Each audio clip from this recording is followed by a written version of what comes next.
గురుగారు నమస్తే అండి. నమస్కారం అమ్మా. గురుగారు సాధారణంగా మన వాడుక భాషలో మనం చాలా సందర్భాల్లో మా తల్లిదండ్రులు మా దగ్గరే ఉన్నారండి అని చెప్తూ ఉంటాం కదండీ! అయితే మా తల్లిదండ్రులు మా దగ్గరే ఉన్నారు అని చెప్పడం సరైన పద్ధతి అంటారా? మేము తల్లిదండ్రుల దగ్గర ఉన్నాము అని చెప్పడం సరైన పద్ధతి అంటారా? ఆ రెండో మాటే సరైన పద్ధతి. మా దగ్గర తల్లిదండ్రులు ఉన్నారు అని చెప్పటం అంతకంటే దౌర్భాగ్యం ఇంకోటి లేదు. నువ్వు పుట్టకముందు వాళ్ళు ఎక్కడున్నారు? వాళ్ళు ఏమైనా గట్ల మీద ఉన్నారా? చెట్ల మీద ఉన్నారా? చామల మీద ఉన్నారా? వాళ్ళు ఉన్నారు కదా! నీ దగ్గర వాళ్ళు ఉండటం కాదు, వాళ్ళ దగ్గర నువ్వు ఉండాలి. పడవలో నీళ్ళా? నీళ్ళల్లో పడవా? రెండూ ఒకటే. పడవ, నీరు. అవి ఉండేటువంటి స్థానాల్ని బట్టి ప్రమోదము, ప్రమాదము మిగిలి ఉంటుంది. నీళ్ళల్లో పడవ ఉంటే పడవ నడుస్తుంది. పడవలో నీళ్ళు ఉంటే పడవ మునిగిపోతుంది. ఏమంటే రెండూ ఒకటే కదా. ఉండవలసిన స్థానాల్లో ఉండవలసిన వాళ్ళు, ఉండవలసిన వస్తువులు ఉంటేనే జీవితం సాగు. ఇంకోటి ఏమిటంటే తల్లిదండ్రులని చివరి వరకు సేవించేటువంటి విద్యుక్త ధర్మం భగవంతుడు మనకి మాత్రమే ఇచ్చాడు. చూడండి, నోరు లేని పశువులు కూడా వాటికి ఏదైనా తినటానికి ఆహారం దొరికితే ముందర కడుపును పుట్టిన పిల్లల కోసం చూస్తాయి. వాటికి నోరు లేదు కానీ జ్ఞానం ఉన్నది. మనం కన్నాం, వాళ్ళ క్షేమం మనం చూడాలి. నోరు లేని జీవులకే అంత ప్రేమాప్యాయతలు ఉంటే 9 నెలలు మనల్ని మోసి తాను చచ్చి మనకి జన్మనిస్తుంది తల్లి. అందుకనే వేదం ఏం చెప్పింది అంటే మాతా సమం నాస్తి శరీర పోషణం. నీకు ప్రత్యక్ష దేవతలు ఎవరో లేరు, జన్మనిచ్చిన తల్లిదండ్రులే దేవతలు. ఇంకా వేరే నేను ఏకాదశి సత్యనారాయణ వ్రతం చేస్తాను, పౌర్ణమి ఒత్తులు వెలిగిస్తాను, అక్కడికి పెడతాను ఇక్కడికి పెడతాను, సాయిబాబాకి గురువారం రొట్టెలు ఇవ్వక్కర్లా. సత్యనారాయణ స్వామి వారు వ్రతం చేయకపోయినా ఆయన ఏం అనుకోడు.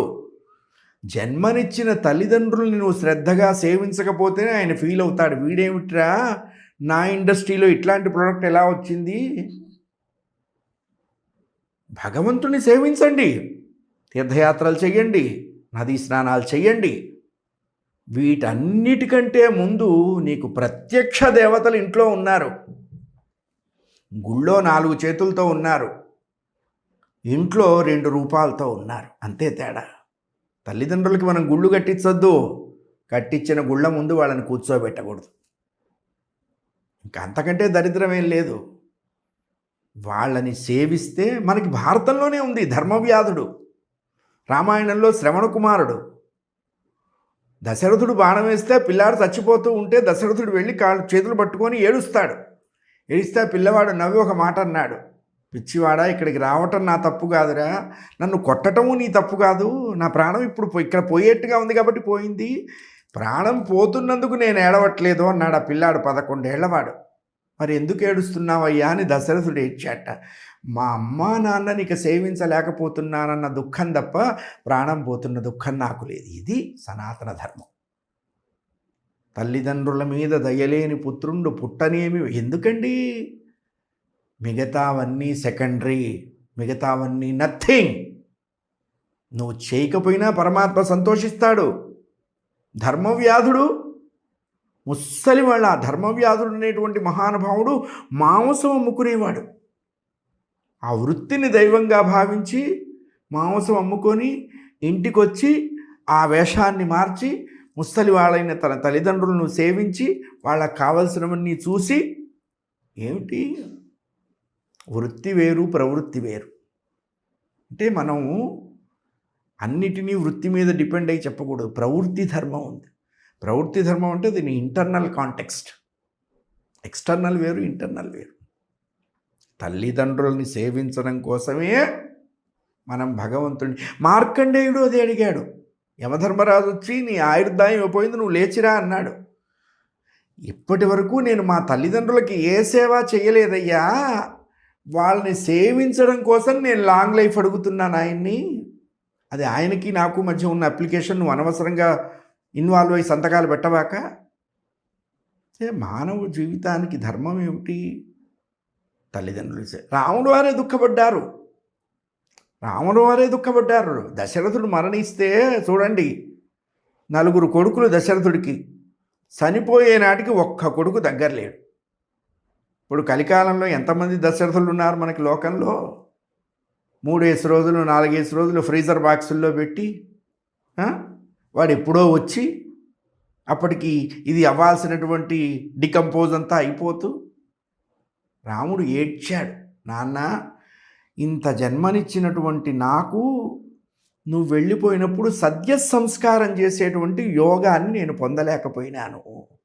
ఇంకెందుకండి అంటే ఇప్పుడు మన వాళ్ళు ఏమంటారంటే, మా తల్లిదండ్రులు బతికుండగానే మేము నరకాలు చూపిస్తున్నాం, చచ్చేంత వరకు వాళ్ళకి ఛాన్స్ ఇస్తున్నామా? అంటే ఎంత భోగాలున్నా, ఎంత ఐశ్వర్యం ఉన్నా, ఎంత సంపదలున్నా, జన్మనిచ్చిన తల్లిదండ్రుల్ని సేవించినప్పుడు ఉన్న ఆనందం దేనికి సాటి రాదు.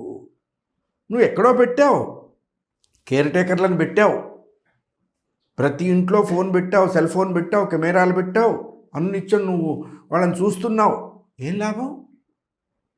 నువ్వు ఆఫీస్ నుంచో బయట నుంచో ఇంటికి రాగానే ఎదురుగ్గా మీ నాన్నో అమ్మో కనపడితే నువ్వు లోపలికి ఎడుతూ ఏమే అమ్మా మందు వేసుకున్నావా అని అడిగితే ఆ తల్లి ఎంత సంతోషిస్తుంది.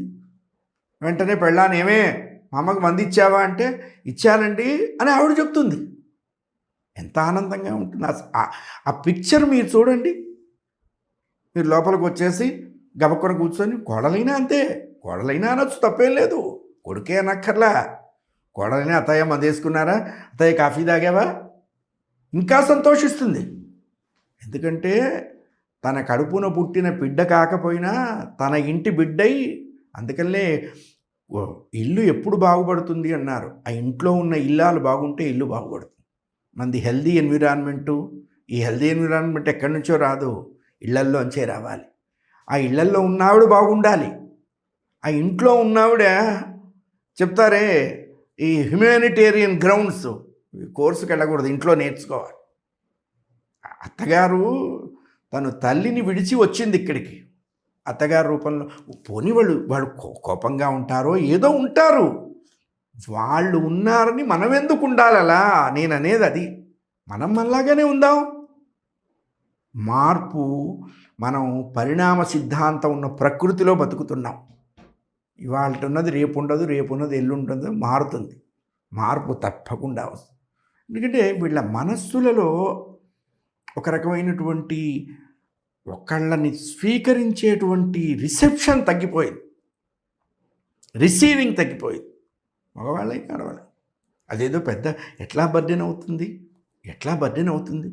9 నెలలు మనల్ని మోసి మనల్ని తన గర్భంలో ఉంచుకుంటే చివరి దశలో తల్లికి ఓ గది ఇవ్వలేమా మనం?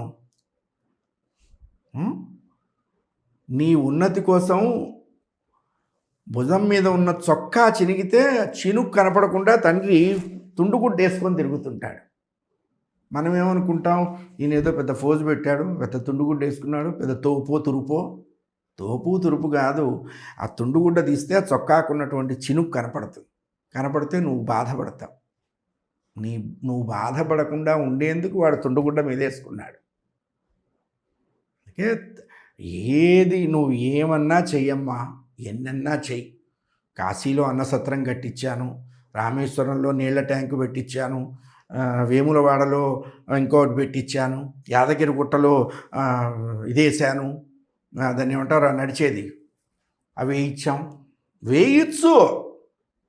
జన్మనిచ్చిన తల్లిదండ్రులని నువ్వు సరిగ్గా చూసావా లేదా అని ఒక్కసారి రేపు అక్కడ అడుగుతాడు. ఇక్కడ మనం తప్పించుకోవచ్చు, అక్కడ జ్యూరీ సెక్షన్ ఉంది. ఆయన ధర్మరాజు ఆయనకి ఏమీ దయలేదు, జాలి లేదు. అబ్బాయి నీకు ఎన్ని మార్కులు వచ్చినాయిరా? 3 మార్కులా? 32 నేను కలపలేను కానీ అట్టా ఉండు. నీకెన్ని వచ్చినాయిరా? నాకు 4 సరే ఉండు. నీకెన్నిరా? నాకు 100 సరే నువ్వు వెళ్ళు. అంటే 99.9.9.9.9 వచ్చినా డైరెక్ట్ ఐఏఎస్ అనరు, కన్ఫర్డ్ ఐఏఎస్లు అంటారు. 100కి 100 రావాలి అంటే మనకు అదే ధర్మం. 100కి 100 వచ్చే ధర్మం ఏమిటి అంటే మన అమ్మా నాన్నని చూసుకోవటమే. అంతే. దానికి సబ్స్టిట్యూడు 2 పని మనుషులను పెట్టాను, 3 నర్సుల్ని పెట్టాను, ఒకళ్ళు అపోలోలోంచి వస్తారు, ఒకళ్ళు కేర్లోంచి వస్తారు. నువ్వు కేర్ ఏమిటి అసలు? నీ కేర్ ఏమిటి? నీ పర్సనల్ అటెండెన్స్ ఏమిటి? అందుకని ఎప్పుడు కూడా బంధాలు అనేటువంటివి మనస్సు మీద ఆధారపడి ఉంటాయి, మనీ మీద ఆధారపడి ఉండవు. మన వాళ్ళు ఏదో మనీ మేక్స్ మెనీ థింగ్స్ అని పిచ్చి వాగుడు వాగుతారు. డబ్బు జీవితంలో ఒక భాగమే, జీవితం కాదు. మిగతావన్నీ ఉన్నా డబ్బు లేకపోయినా నడవచ్చు. మిగతావి ఏవీ లేకుండా డబ్బు ఒక్కటే ఉన్నా పడతారు. అందుకనే మానవ సంబంధాలు కేవలం మనస్సు మీద ఉంచాలి, మనీ మీద ఉంచకూడదు. దౌర్భాగ్యం ఇప్పుడు అందరూ మనీ మీదే ఎగురుతూ ఉన్నారు. ఎప్పుడోసారి పడతారు. మొత్తం ఓ మంచి ఆర్థోపెడిక్ సర్జన్కి మంచి పండగ, దీపావళి, సంక్రాంతి, దసరా మొత్తం చేసుకుంటారు.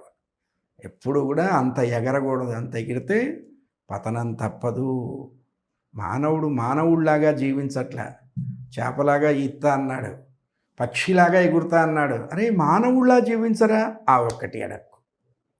ఇదే మనకి అంటే ఎవరికి వాళ్ళు మారాలి. ఎవరికి వాళ్ళు మార్పు నీతోనే మొదలవ్వాలి, నీలోనే మొదలవ్వాలి. అందుకనే వేదం ఏం చెప్పింది? క్రియాసిద్ధి సత్వే భవతి మహతాన్నోపకరణే. సంకల్ప శుద్ధి ఉంటే సంకల్ప సిద్ధి అవుతుంది. కాబట్టి సిద్ధి కావాలి అంటే ఇక్కడ క్లీన్ అండ్ క్లియర్గా ఉండాలి. జాగ్రత్త అని చెప్పింది. సర్వే జనా సుఖినో భవంతు.